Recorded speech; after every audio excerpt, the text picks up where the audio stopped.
ज्ञान के संगम में इस आध्यात्मिक वर्षा में आपका स्वागत है। नमस्ते। आज हम एक बहुत ही गहरे बिंदु पर बात करने वाले हैं।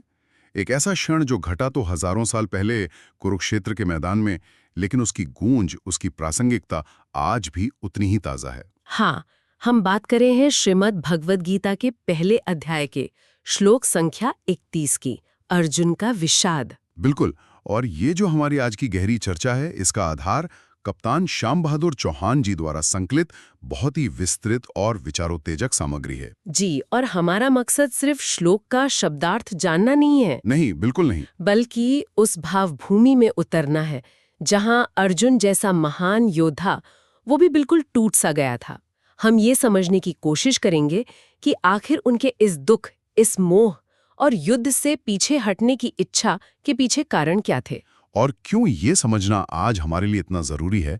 हमारे अपने जीवन के संघर्षों के लिए इसका क्या मतलब है। हाँ बिल्कुल। तो चलिए एक पल के लिए कल्पना करते हैं, कुरुक्षेत्र का वो मैदान। सोचिए, दोनों तरफ सेनाएं खड़ी हैं। एक तरफ धर्म है, पांडव हैं, और दूसरी तरफ अपने ही लोग, भीष्म पितामह, गुरु द्रोणाचार्य, भाई बंधु, सब सामने खड़े हैं। और अर्जुन, वो महान धनुर्धर, अपने रथ पर हैं। सारथी कौन? स्वयं भगवान कृष्ण।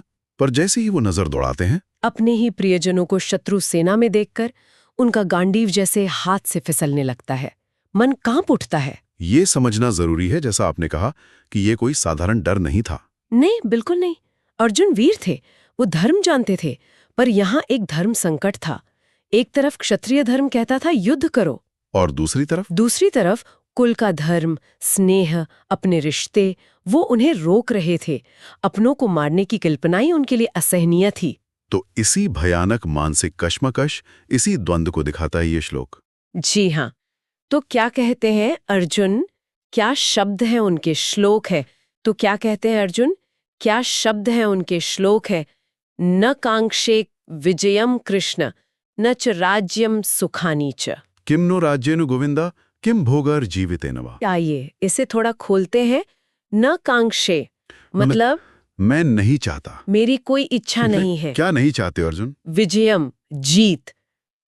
फिर कहते हैं न च राज्यम सुखानी च, न मुझे राज्य चाहिए और न ही किसी तरह के सुख।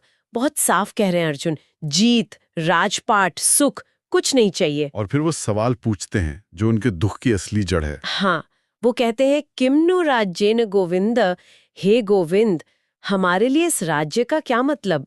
किस काम का ये राज्य? किम भोगर जीवितेन वा, इन भोगों का या फिर इस जीवन का भी क्या लाभ? बिल्कुल, मतलब जब अपने ही लोग नहीं रहेंगे जिन्हें देखकर सुख मिलता है, जिनके साथ ये सब भोगा जाता, तो फिर ये जीत, ये राज्य, ये भोग, यहाँ तक कि ये जीवन, सब किसके लिए? सब निरर्थक है। ये सिर्फ शब्द नहीं लग रहे, ये तो जैसे अर्जुन के दिल की आवाज है, एक चीत्कार है। हाँ बिल्कुल, वो कह रही कि जिन चीजों के लिए भयानक विनाश होने जा रहा है, वो चीजें अपनों को खोने के दुख के सामने कुछ भी नहीं है, बिल्कुल बेकार है। ये उनके मोह की, उनकी आसक्ति की चरम सीमा है। हाँ, जहां उन्हें अपना कर्तव्य, अपना क्षत्रिय धर्म, वो भी गौण लग रहा है, रिश्तों का मोह भारी पड़ रहा है। जी। लेकिन यह एक सवाल मन में आता है, क्या ये सिर्फ एक योद्धा की कमजोरी है, युद्ध से भागने की इच्छा, या इसका कोई और गहरा मतलब भी है गीता के पूरे संदेश के हिसाब से? ये बहुत बहुत ज़रूरी सवाल है, क्योंकि अगर हम सिर्फ ऊपर से देखें तो ये निराशा लग सकती है, मोह लग सकता है, कर्तव्य से विमुख होना लग सकता है। हाँ, पहली नजर में तो ऐसे ही लगता है। लेकिन गीता के बड़े परिप्रेक्ष्य में देखें तो ये एक, कह सकते हैं, ज़रूरी पड़ाव है। अर्जुन की यही टूटी हुई हालत, यही भ्रम, यही गहरा विषाद, असल में ये वो उपजाऊ जमीन तैयार कर रहा है जिस पर श्री कृष्ण ज्ञान का बीज बोने वाले हैं। अच्छा, मतलब जब तक इंसान पूरी तरह अपनी ताकत, अपनी समझ पर यकीन करता है, तब तक वो शायद सीखने के लिए खुला नहीं होता। बिल्कुल, जब इंसान हारता है, टूटता है, जब उसे अपना रास्ता नहीं दिखता, तभी वो सच्चे मार्गदर्शन के लिए तैयार होता है। तो अर्जुन का ये विषाद योग, पहला अध्याय, यही पूरी गीता के ज्ञान के अवतरण का कारण बनता है। ये निराशा नहीं, ये ज्ञान की भूमिका है। वाह, मतलब ये एक तरह का कैटलिस्ट है, एक उत्प्रेरक जो आगे के गहरे ज्ञान के दरवाजे खोलता है। कमाल है जी। और शायद इसी गहरे अर्थ की वजह से अलग अलग महान विद्वानों ने, टीकाकारों ने इस श्लोक को अपनी अपनी नजर से देखा है ना? हाँ बिल्कुल। और उन अलग अलग दृष्टिकोणों को समझना भी बड़ा दिलचस्प है। उससे श्लोक की परतें खुलती हैं। तो चलिए समझते हैं, जैसे आदि शंकराचार्य जी ने इसे कैसे देखा। आदि शंकराचार्य जी अद्वैत वेदांत के प्रणेता, वो इसे अविद्या का यानी अज्ञान का परिणाम मानते हैं। अविद्या मतलब? उनका कहना है कि अर्जुन शरीर और आत्मा के फर्क को भूल गए हैं। वो इस नाशवान शरीर को ही मैं और इन रिश्तेदारों को मेरा समझ रहे हैं। इसीलिए वो उनके मरने की सोचकर शोक कर रहे हैं, जबकि आत्मा तो अजर अमर अविनाशी है। तो शंकराचार्य जी के अनुसार अर्जुन का जो त्याग है कि मुझे कुछ नहीं चाहिए, ये वैराग्य या ज्ञान से नहीं आया। नहीं, ये मोह और दुख से जन्मा है। ये तात्विक अज्ञान का नतीजा है, ऐसा वो मानते हैं। ये एक बहुत ही दार्शनिक व्याख्या हुई। अच्छा, और स्वामी विवेकानंद, उनका नजरिया क्या इससे अलग है? हाँ, स्वामी विवेकानंद का दृष्टिकोण थोड़ा अलग है। वो इसे कायरता या सिर्फ मोह मानने से इनकार करते हैं। अच्छा। वो कहते हैं कि ये एक बहुत ही संवेदनशील, प्रेम करने वाले दिल की सच्ची पीड़ा है। ये कोई बनावटी दुख नहीं है। उनके लिए ये अर्जुन की आध्यात्मिक यात्रा की असली शुरुआत है। आध्यात्मिक यात्रा की शुरुआत कैसे? कि अर्जुन यहाँ महसूस कर रहे हैं कि ये दुनिया की जीत, ये राजपाट, ये सुख, ये सब स्थायी नहीं है। इनमें कुछ कमी है। पर उन्हें आगे क्या करना है, सही रास्ता क्या है, ये दिख नहीं रहा। ये वो पल है जब शिष्य पूरी तरह टूटकर, समर्पित होकर गुरु के मार्गदर्शन के लिए तैयार होता है। स्वामी जी इसे कमजोरी नहीं, बल्कि सत्य को खोजने की पहली जरूरी सीढ़ी मानते हैं। ये एक बहुत ही मानवीय और मनोवैज्ञानिक व्याख्या लगती है, दिल को छूती है। जी। अच्छा, और गीता प्रेस की जो व्याख्या है, उसमें क्या कोई खास बात है? गीता प्रेस की व्याख्या में गुणों के नजरिए से बात की गई है, सत, रज, तम।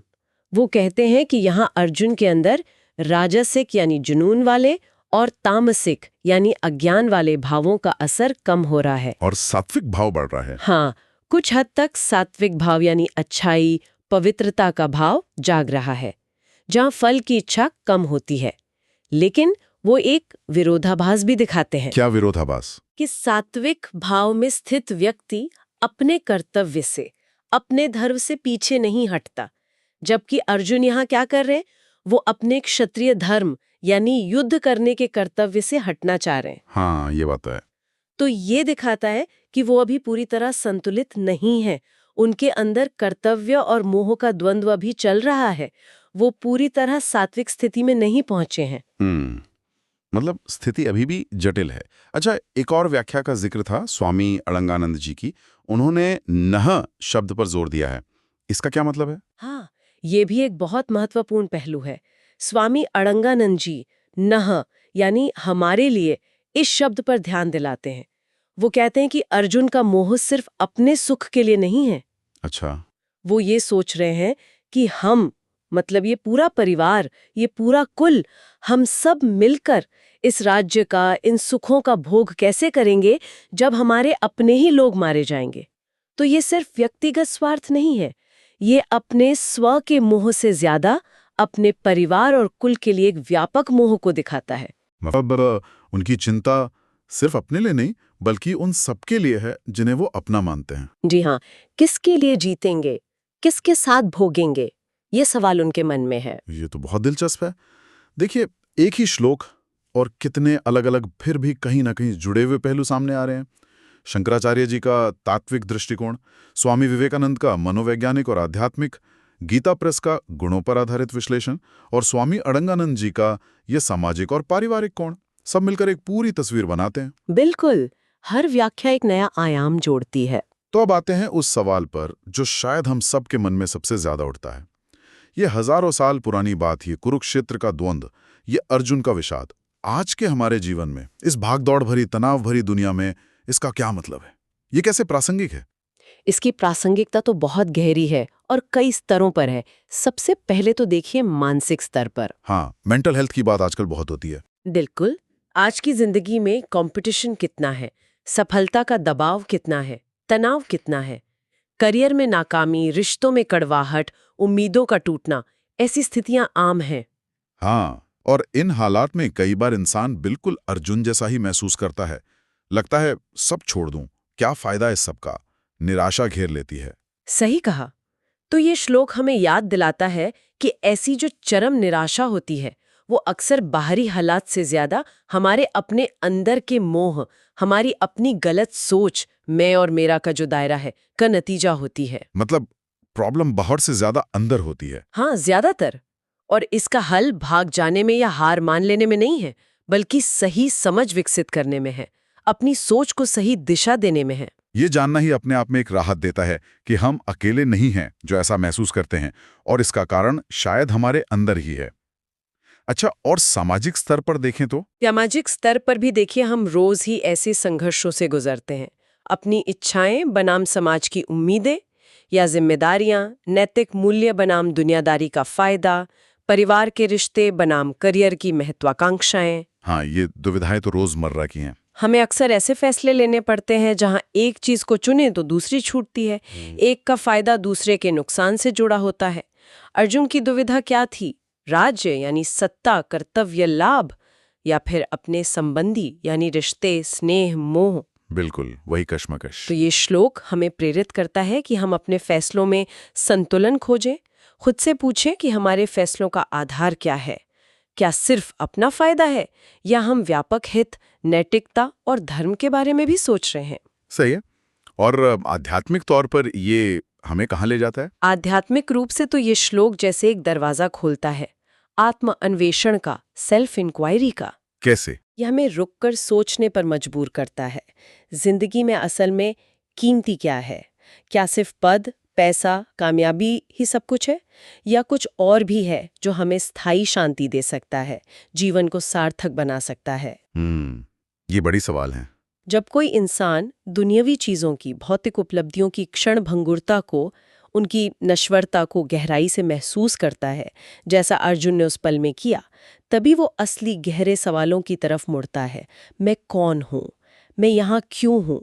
मेरे जीवन का उद्देश्य क्या है? और यही सवाल फिर उसे गीता के ज्ञान की ओर, आत्म साक्षात्कार के रास्ते पर ले जाते हैं। जी हाँ, यही जिज्ञासा है जो आध्यात्मिक यात्रा की शुरुआत करती है। तो ये जो विषाद है, ये टूटन है, ये एक तरह से आध्यात्मिक जागृति, स्पिरिचुअल अवेकनिंग का पहला कदम भी बन सकता है। बिल्कुल बन सकता है, अगर उसे सही दिशा मिले। तो आज की जो युवा पीढ़ी है, जो अक्सर अपने लक्ष्य के पीछे भागती दिखती है या कभी असफलताओं से निराश हो जाती है, उनके लिए इस श्लोक से क्या खास सबक मिलते हैं? युवाओं के लिए तो इसमें बहुत गहरे और प्रैक्टिकल संदेश हैं।